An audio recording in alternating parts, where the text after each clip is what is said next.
But it's just like, Pocahontas is woke yeah, now.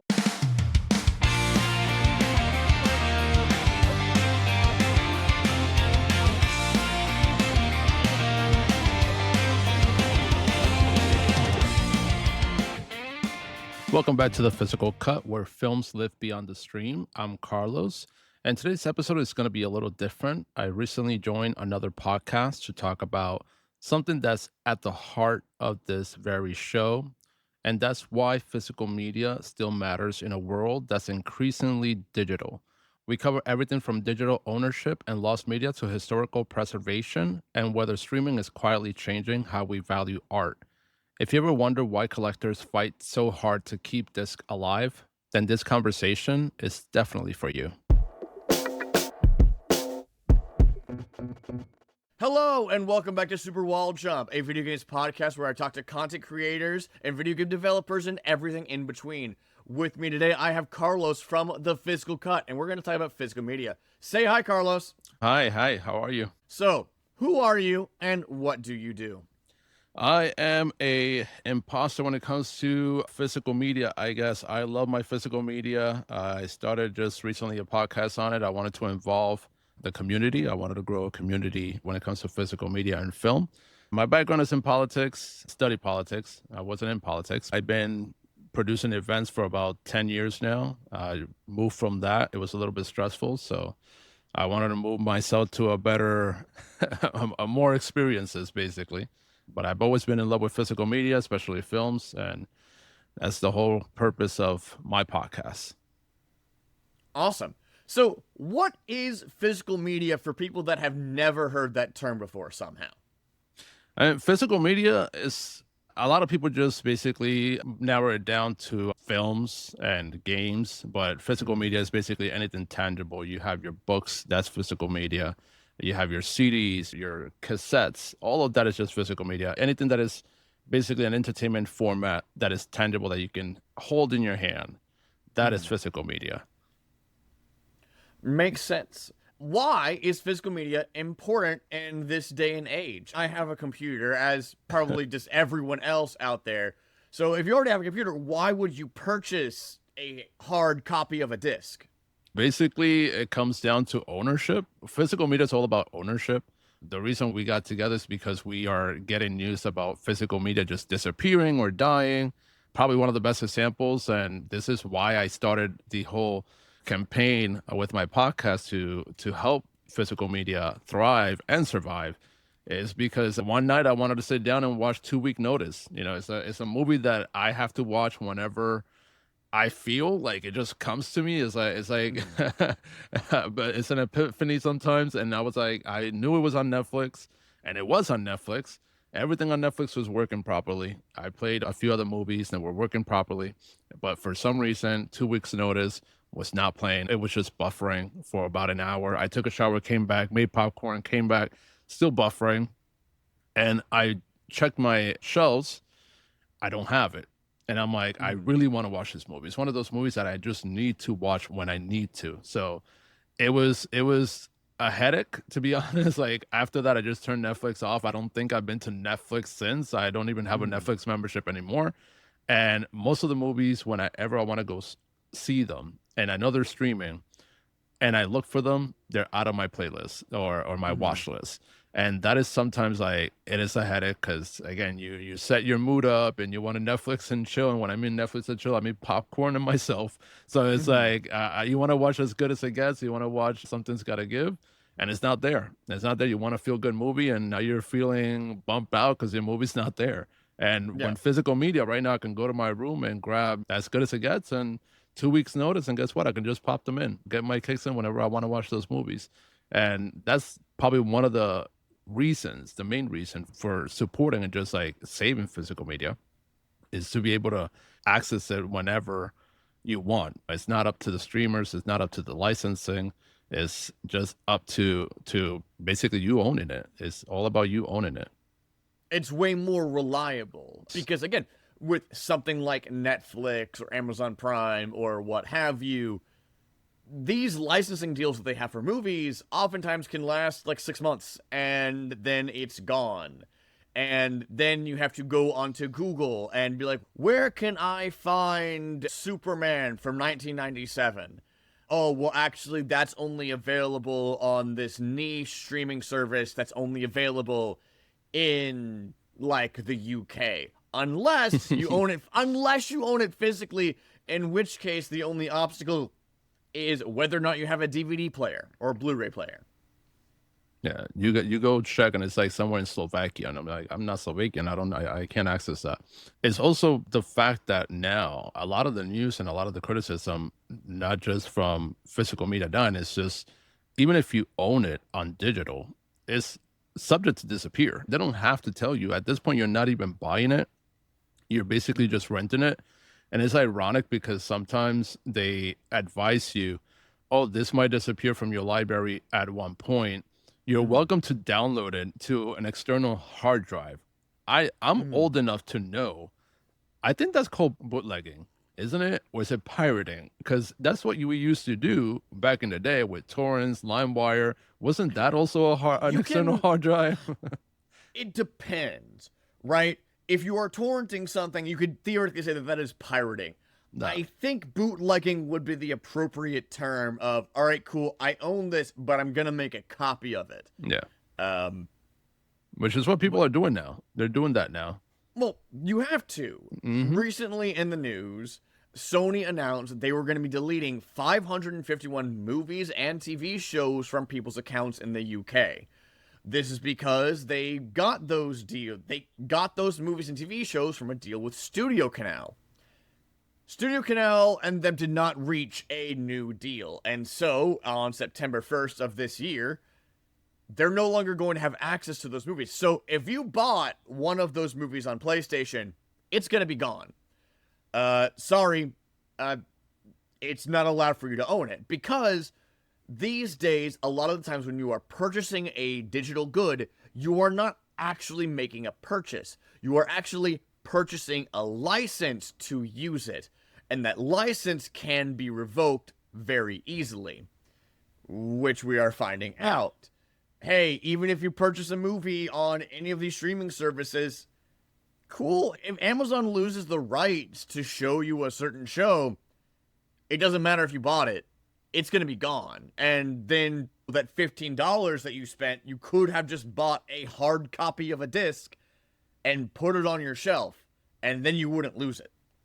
No, that is true. But it's funny because you keep getting news every day. Is Gen Z is discovering physical media or the importance of physical media. Then you have PlayStation basically or Sony saying, yeah, nope. It reminds me of that meme, the meme from Horrible Bosses. Yeah, he's like, DF, you're not discovering anything at this point. We're just gonna take it all away.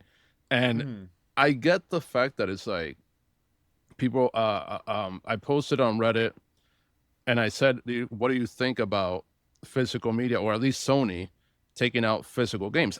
I'm not a big gamer. I'm a movie collector. I can talk about movie collecting all day, but I have tons of PS4s, PS5 games, and most of them were during pandemic. I said, you know what? We're probably all going to die, and before we die, I want to play Outer Circle, Outer Rim, whatever it's called.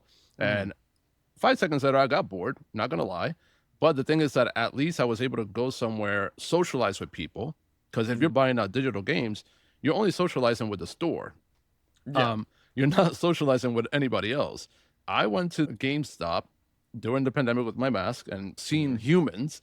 I was afraid of seeing zombies or something at that point. It's like, no, humans still exist. And I'm speaking to a human. I'm buying, with the government money, all these games because somehow we had to spend that money. And I would just go home, put one in and feel like at least I was not just contributing to the economy per se, but it's also like I got to talk to a human today. And this human recommended this game because he knows I like adventure games, open world games. And I get the fact that you could go buy a used game for maybe half the price they want to sell it for. They're not getting any money out of that.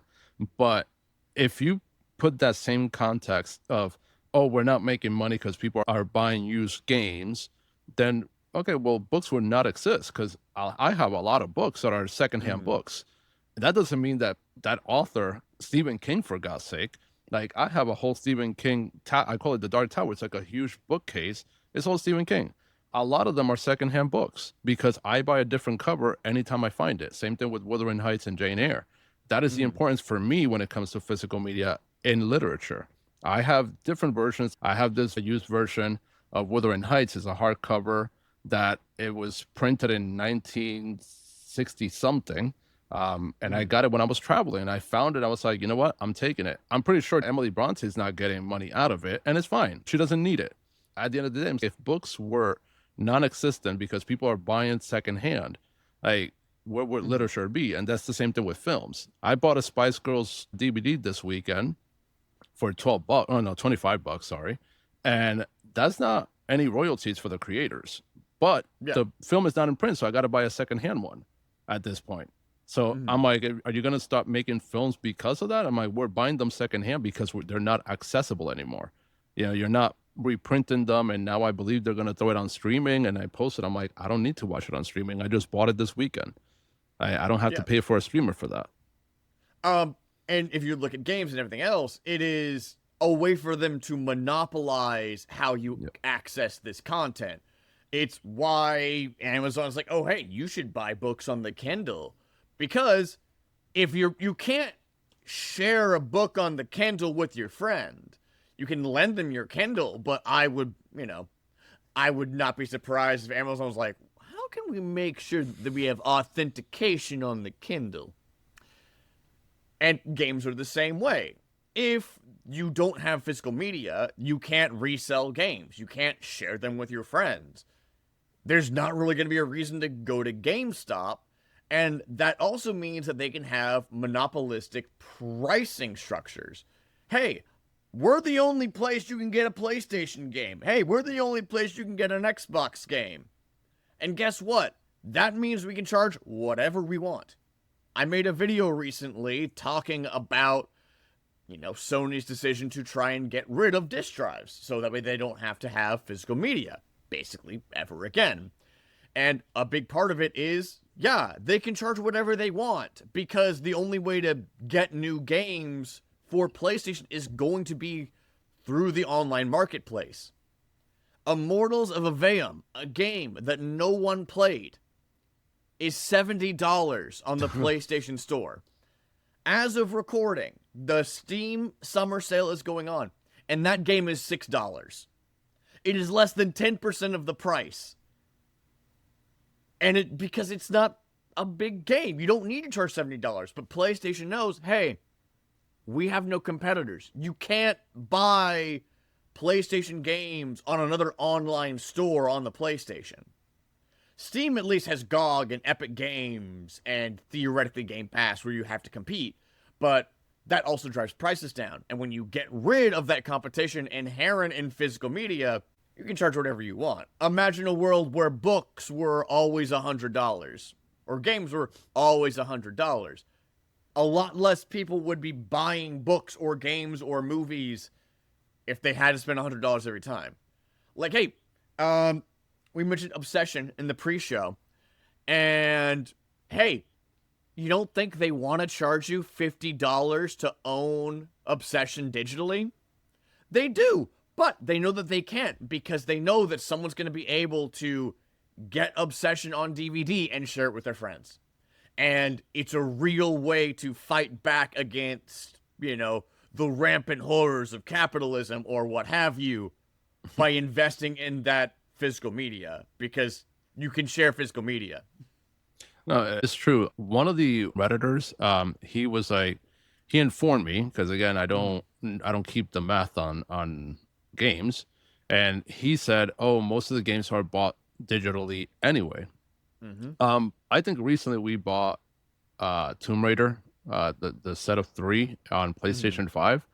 That's probably the only game besides Nintendo. That's probably the only game that I have digitally. If I don't care too much for a game, sure, I'll buy it digitally because at Mm-hmm. the end of the day, if I want to try it out, and also it has to be on sale. I'm not gonna go buy Yeah. Zelda Breath of the Wild for $70 still in Nintendo when you can buy that at It's been Best out for Buy. 9 years. And you could buy for I bought it for half the price. Mhm. And over there, when I went to get Awakening or something, that one was 60 Mhm. something dollars. I'm like, I'll just get it on Amazon. It's half the price. It makes no sense. Mhm. It's been out for almost 2 years now.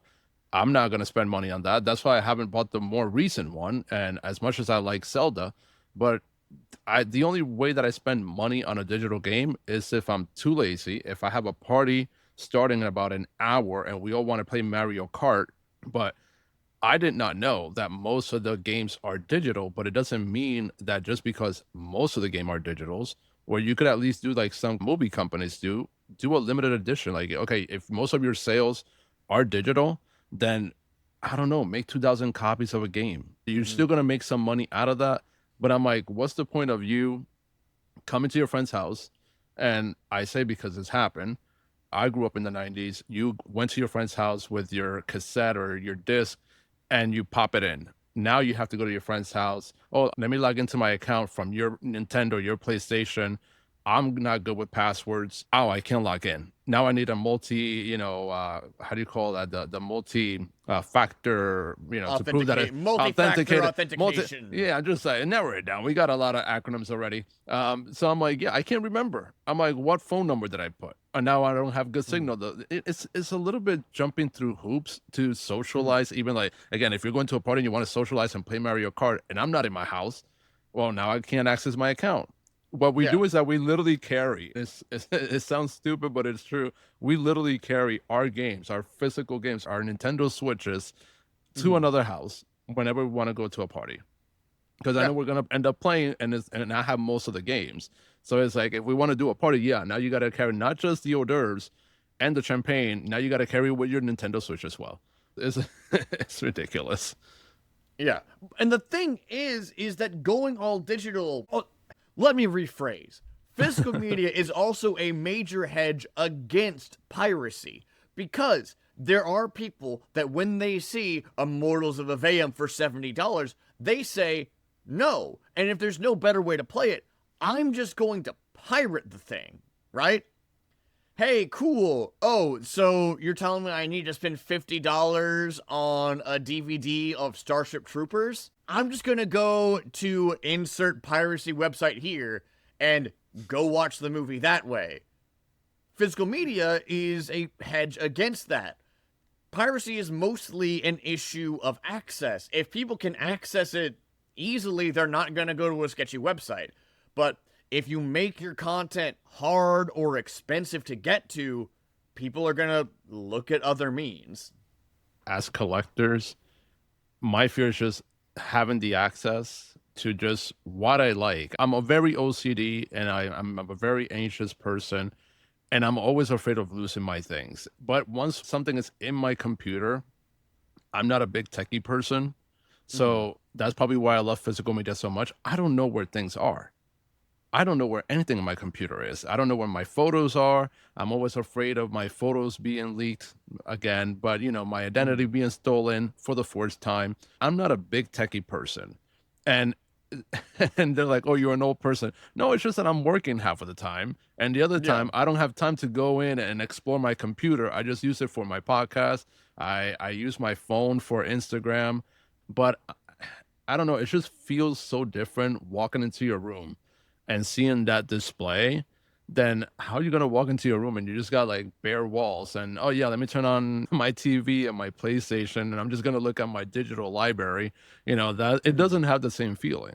It doesn't have the I same think a big feeling. part that they also don't get is collecting physical media is fun.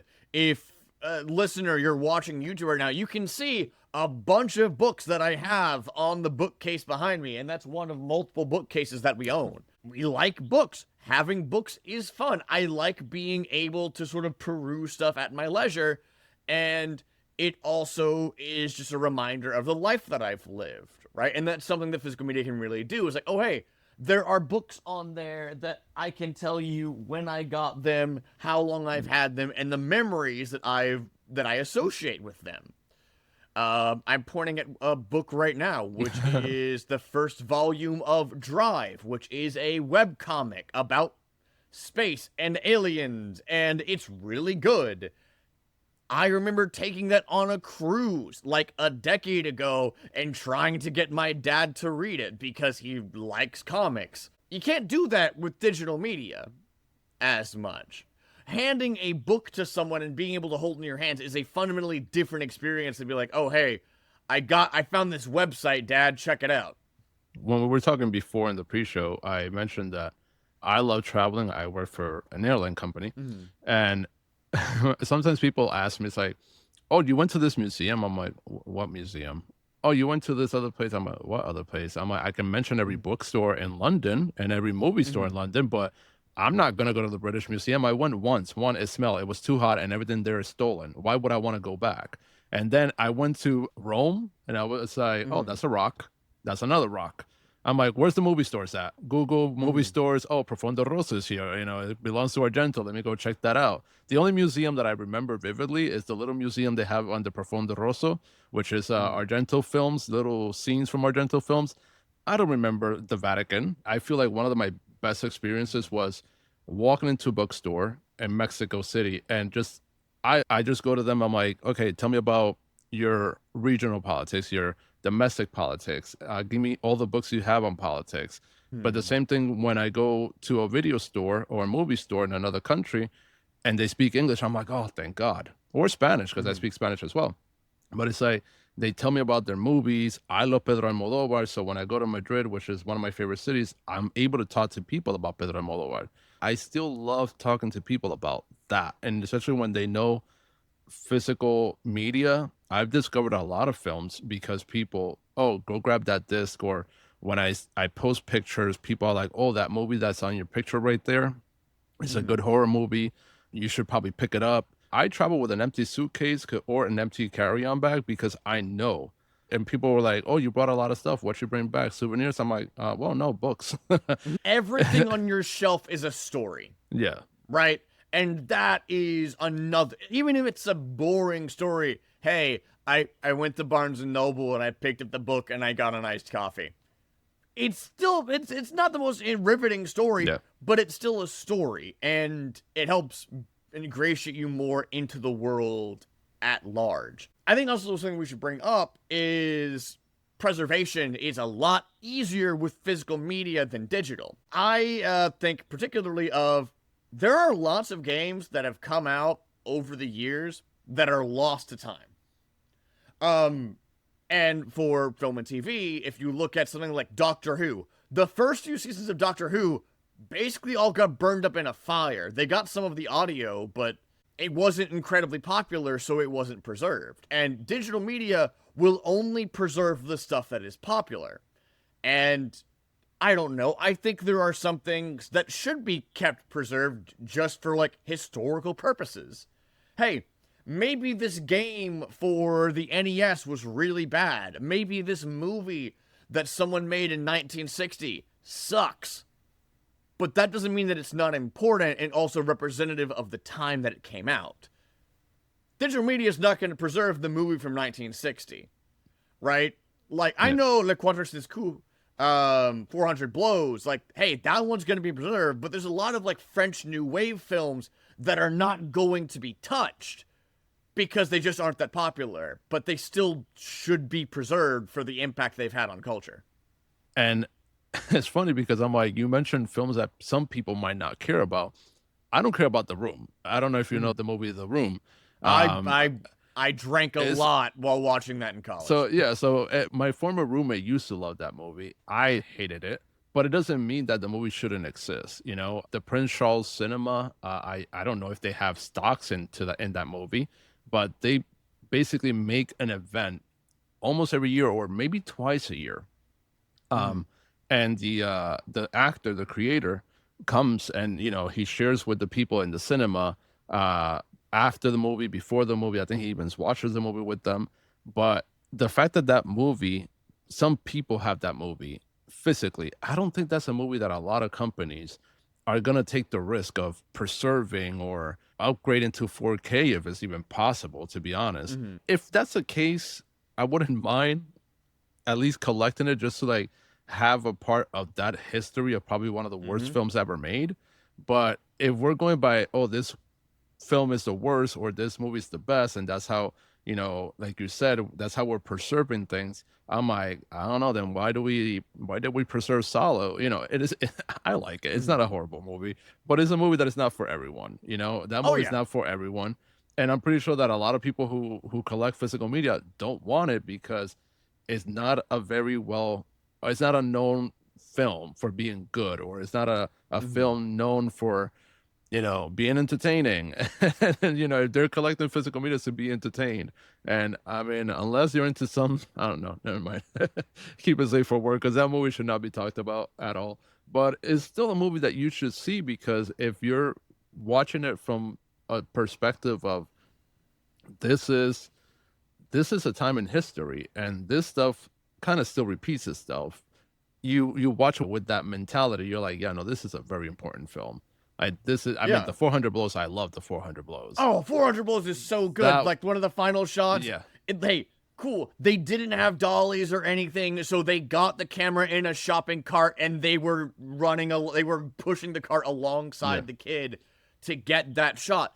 Hey, it's really important. But if you say, "Oh, hey, have you seen 400 blows?" to like a regular person, they're like, "I don't know what you're talking about. Is that a new Marvel movie?"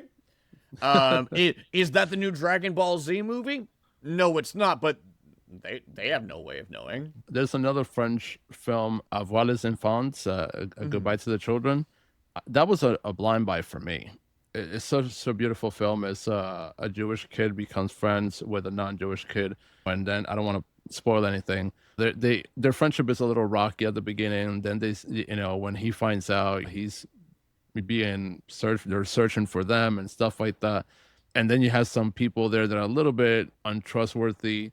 It's such a hard film to watch, especially in these times. And I play it at least once or twice a year. The Mhm. same thing with La Haine. Like I love that film. I mean, I think French cinema is so amazing. And most Mhm. of it I've discovered through physical media because I can't put La Haine over here on Netflix. I don't think it's there. Mhm. I don't think it's No. on streaming. Period. Discovering all these films through DVDs, and I still buy DVDs, no matter what people say. And you know, Blu-rays and stuff is so different than just trying to search. Oh, I want to learn about French New Wave or just French cinema Mhm. in general. You can't just put that on Yeah. Netflix. But Yeah. I'm like, at that point, One of my favorite films that I've ever seen is called Children of Heaven. It's an mm, Iranian film. It's really, really good. There's no way that Netflix is gonna have Children of Heaven on its platform. They're just not. And the only reason that I saw it, I think, is because my film teacher in high school had a DVD of it. And yeah, that doesn't. Hey, just because it's an Iranian film doesn't mean that it's not worthy of like recognition and also preservation. And the thing is, every movie is someone's favorite movie. It doesn't matter what movie it is. Every movie is someone's favorite movie. And if that person goes on to make another movie, we have a vested interest in preserving the first movie, right? Hey, this person really loved Morbius. Why? And they went on to make like a whole new platform and yada yada yada. This is the new Christopher Nolan, and his favorite film was Morbius. Well, now we gotta preserve Morbius, I bought that. unfortunately. I bought that. And my partner was like, "Wait, why did you buy this?" I'm like, "Oh, I thought you liked Morbius." He's like, "No, that's a joke." But when they were talking about Morbius and they were like, "Oh, this Mhm. film is so great." I watched it on the plane. I was entertained, and other people were like, "Oh, this movie is the funniest thing I've ever seen." And I'm like, "Oh, so let me." I never seen it. Is that my? So I bought it, Mhm. and I watched it. I was like, "Why do people like this film? This is like a horrible film."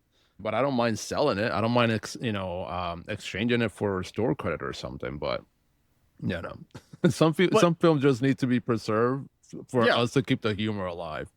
yes, even bad media should be preserved. I don't care if you wrote the worst book ever, so long as it's not AI. Sure, you wrote a book. It should still be preserved. I don't know if it's going to be in a library, but the stuff that people make should not be lost to time. I know enough about history to know that we've lost a lot of stuff over the years because people just didn't really care. I mean, Library of Alexandria is actually not as bad as people think. But Yeah. it was all it was all copies of other works. People came to Alexandria, people would be like, "Yo, can I copy that book on your boat?" And then they copied the book. It was a library full of copies. So we didn't really lose everything. But hey, stuff like that's still important, and having all that to look back on is helpful for historians and helpful for just students in general. Morbius should be preserved so people can watch, so kids can watch Morbius and be like, why is this movie bad? The kids need to know. They need the context of why the movie is bad. Exactly, because historical context is really important, not just when you are a historian, but also when you're a creator. Hey, if I wanted to make something that harkens back to French New Wave cinema, I would need to watch a bunch of French New Wave stuff. It's not just 400 Blows. There's a lot of other stuff in that time period. And just because I only remember the name of 400 Blows doesn't mean that it's the only one that matters. You have Jean-Luc Godard, and one of my friends swears by him. And I try to watch his films. I have most of his films. Why? Don't ask. But I just keep buying them. And I'll say, maybe I'll like this one. Nope. Maybe I'll like this other one. Nope. It's just, there's something, I feel like he can't focus. Regardless, it's not a review on Jean-Luc. But the point is that even if I don't like Jean-Luc Godard films, my friend does. And I can see why he likes them. My favorite films, Scream, The Silence of the Lambs, As Good as It Gets, and Eyes Wide Shut. Total different variety. But I can tell you why I love each one and why they all fit together, and it composes, it makes me, who I am. I'm not saying I'm going to parties wearing masks, but the psychology behind that, I loved it. And the thing is that I can understand why he loves Jean-Luc Godard.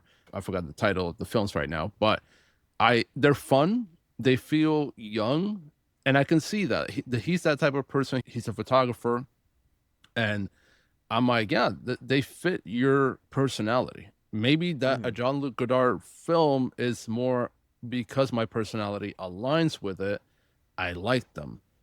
Meanwhile, I could just go and watch Vagabond and maybe feel more comfortable with that one, even though it's also a little bit of a depressing film. You pick and choose what films identify with you, and again, discovering them through physical media. Because again, most of my Jean-Luc Godard, I don't know if they have them on streaming. No, and that's a problem with if you only do digital media, is you are relying on these giant corporations to determine what you are allowed to watch. Oh man, yeah, there's tons of stuff, but what about the stuff that they actively don't want on the platform? Because you know that there are Sony executives, there are Netflix executives that are saying, hey, I don't want this on the platform. It's not representative of our values.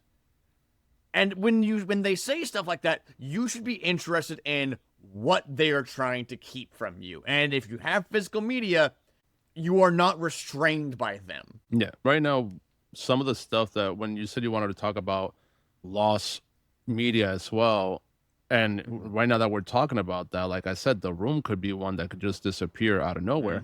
And I think London After Midnight, somebody mentioned, oh, I want to collect all the films in the world.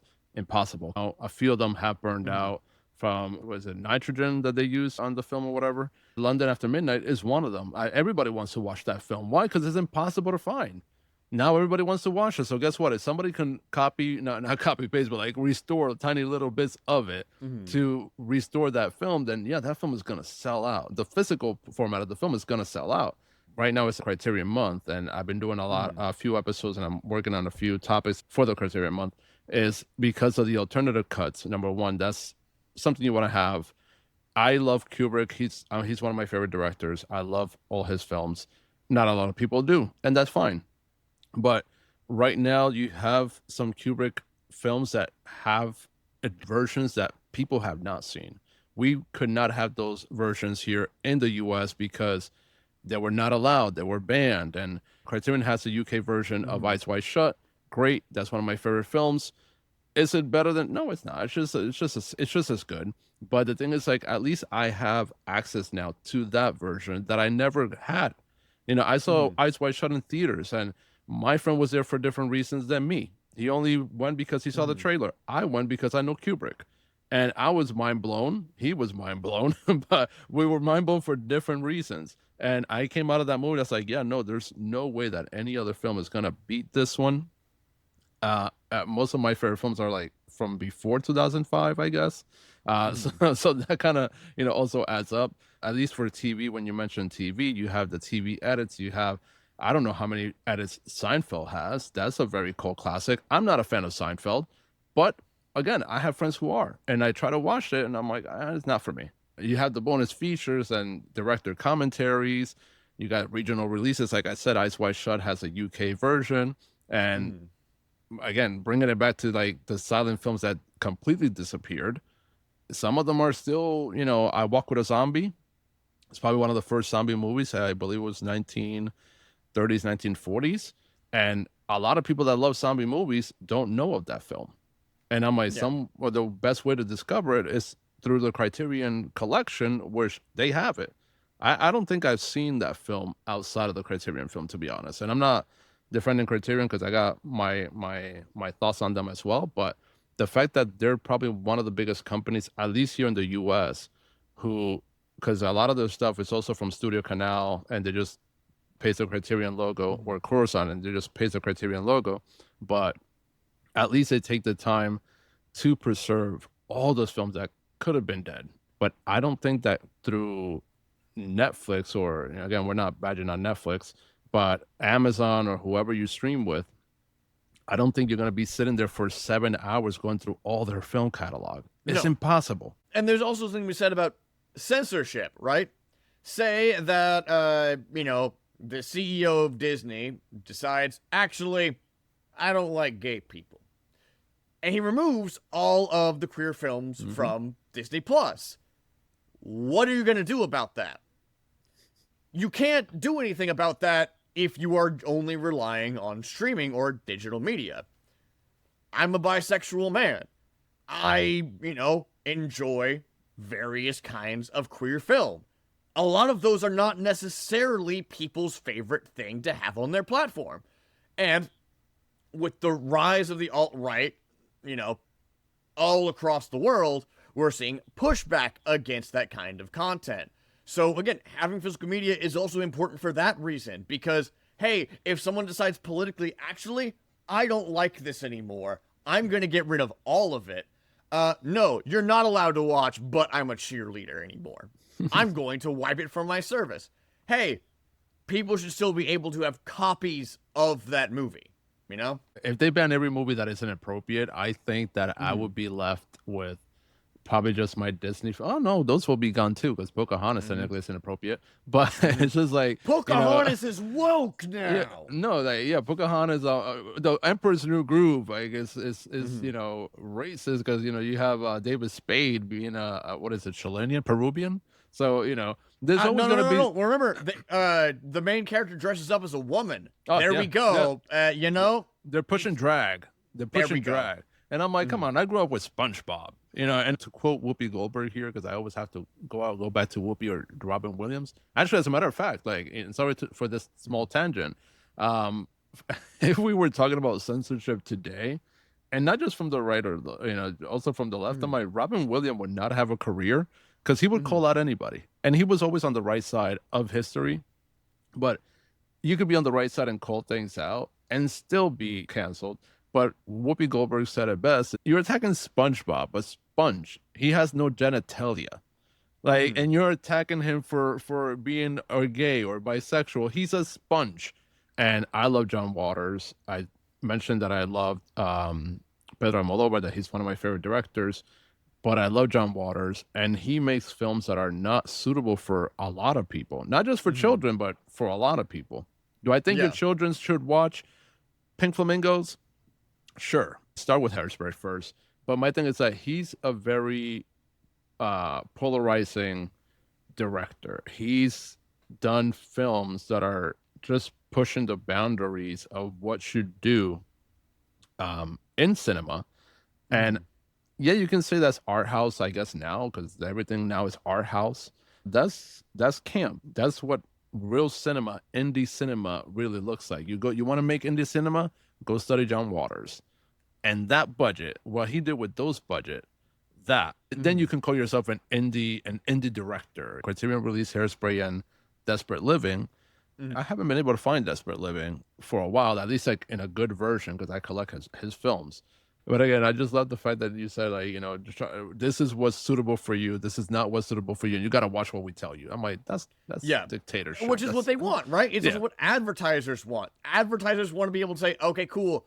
I don't want Capital One to be associated with the gays, TM. So we're going to cancel whatever. We're seeing that with like payment processors and such, because there's like 100 moms in Australia that are saying, actually, my kid should not be allowed to consume this. And so they're getting stuff banned, and they're talking to credit card companies, and credit card companies are like, hey, you actually can't buy this with your own money. Physical media is important for that reason too. We should not let, hey, you know what you can't do online? Make a digital purchase with cash. Hey, a payment processor cannot stop a cash transaction at a movie store. Hey, if I wanted to buy, but I'm a cheerleader, I can do that with cash, and my credit card company can't deny it. Right? They could deny it if I tried buying through PlayStation or something. And that's another reason why physical media is important, because we shouldn't let a few companies dictate what is acceptable speech. To add on that part of cash is if you're going hard for just pushing everything has to be digital, but you're kind of cutting a segment that doesn't have access to reliable internet, which we're in the US, and a lot of people, half the country still doesn't have reliable internet. And how about those people that have no access whatsoever to internet, but still can go down, drive 3 miles, 4 miles to a mall or another dying structure?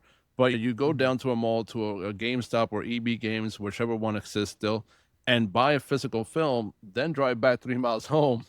They have access through it physically that maybe they don't digitally, because they don't have good internet access. You're literally cutting a whole population, a good percent of the population. You're basically just leaving them stranded.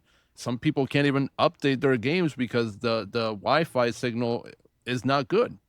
Yeah, and day one updates and the amount of patches that games get.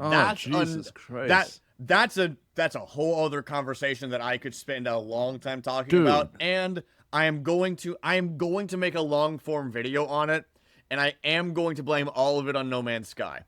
No Man's Sky, great game. It taught everybody that you can ship a broken game so long as you promise to fix it later. Jesus Christ. And that's not great. Yeah, I waited. I think I waited almost, and I'm not gonna lie. And now that you brought that, I'm like, that's why I don't even turn on my PlayStation anymore. Every time I turn it on, it's like, oh, we need an update. I'm like, I haven't played in a few months or a year, and I finally want to sit down. By the time my Nintendo needed an update, I left the room. I left it updating. I came back. It was still updating. I started cooking and stuff, and then I forgot my Nintendo was still on 5 hours later, and I was like, oh yeah, I wanted to play Nintendo. Well, not anymore. Because it was taking forever to update. And one PlayStation game that I bought, it was downloading the game to the PlayStation. I'm like, why is it taking 3 hours? My brother's like, oh, because it's downloading the game. I'm like, but this is the game. No, that's the disc. Half the time the disc now is just a download code. It's just saying, hey, cool, this console can download this thing online. Jesus, if my DVDs did that, I would not be collecting movies. Yeah, and that's another thing. But with that, I said it's a great place to leave off. So, is there anything else you'd like to leave us with before we say goodbye to our wonderful audience? Yes, I want to say, again, protect your physical media. If that belongs to you, film preservation isn't just the studio's responsibility, collectors and gamers, not just because some people don't collect films, but us as gamers, or those who are gamers, is our responsibility really to collect it, to keep it alive. We got to keep alive our transfers. We got to keep alive our commentary tracks. We got to prove to them with our hard-earned dollar that this is what we want. We want them to keep making physical games. If you're interested in movies and films, And small businesses, when it comes to films, you can check out my podcast, the Physical Cut Podcast, or you can follow me also on the Physical Cut Pod on Instagram. I'm always ranting there about physical media. I love supporting small collectors. That was the whole purpose of my podcast: spotlight businesses, spotlight collectors. And with this news of PlayStation, it really hit close to home because, Mhm. again, if they come for games and I say nothing, when they come for physical media, there's nobody there going to be standing for me because, Mhm. at the end of the day, we're going to be standing alone. But we're a community, and that's the whole purpose of us: support each other. I'm so grateful for this time, man. I really love talking to you about this. When when you wanted to go on a rant with this, invite me anytime. All But right. thank you. And with that listener, again, thank you so much for listening. If you liked this episode, be sure to go onto YouTube and leave a comment or a like, or if you're listening on a podcast platform, leave me a review. That's basically the only thing Spotify uses to be like, this might be a good show. And I would like for this podcast to grow, and wouldn't that be nice? But yeah, with that, thank you for making it to the end of the episode, and have a great rest of your day. Thanks for listening to this special crossover episode. If today's conversation reminded you why collecting still matters, or even made you look a little differently at the shelves of movies in your home, then that's exactly what the Physical Cut is all about. Physical media isn't just about owning films, it's about preserving them, experiencing them, and making sure they remain accessible long after licensing deals and algorithms move on. Don't forget to follow Super World Jump on Instagram and YouTube. Keep collecting, keep watching, and remember, where streaming ends, physical media keeps the story alive. Thank you so much for listening to this special episode of The Physical Cut. I will see you guys next time.